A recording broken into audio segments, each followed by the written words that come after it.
One of the things we're trying to do with this house is make this really accessible. A lot of times people think if you're going to build a greenhouse, it either has to look like a science experiment, something from Mars, or a yurt. Well, this house, we hope, through the tour that we're going to be having on this coming weekend, is going to explain to people how really it can be like any other house you'd see out of a plan book, but it has core green features built into it. Frequently, as Michael said, people think that going all the way and making a very, very energy efficient house takes extraordinary effort, and but what it really takes is a change in your thinking about how a house is put together.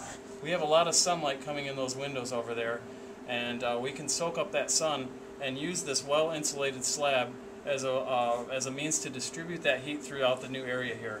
It's a cost-effective way to build, and we actually finish this slab.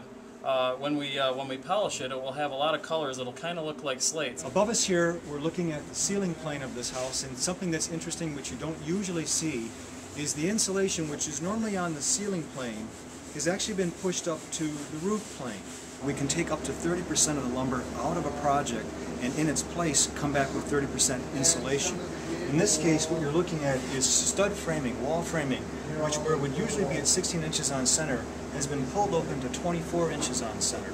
By doing that, we're able to increase the amount of area that we have insulation and reduce the amount of thermal conductivity we have through the wall. That's easy for me to say. Above the window here, same idea. We would usually have a solid wood header that spans across the window. By downsizing the header and pressing it against the outside face, we're able to insulate that plane. If you look up and you can see how the trusses are going up and the insulation is bubbling down from the ceiling. This is creating what's called a hot roof.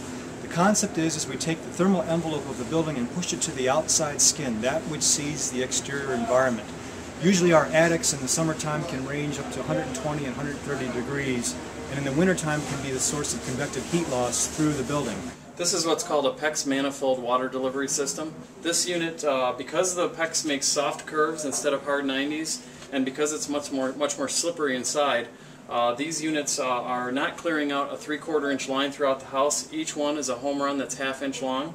As a result, this unit for a family of 4 will use about 18,000 gallons less water than a typical copper plumbing system. One of the concepts we like to endorse is the idea of long life and loose fit. The wall, which is beside of me here, has actually been designed as a non-load bearing partition. The master suite, which is behind me, is fully accessible in terms of its space, but this hallway would be a little bit tough to negotiate down with a wheelchair and get into the door. So this wall, which on the opposite side is the mudroom, at the position in life when the homeowners have mobility concerns, the mudroom will be less of a high priority need, and so this wall can actually be moved over. So this is a way to think about having a house which serves us now also serve us in the future.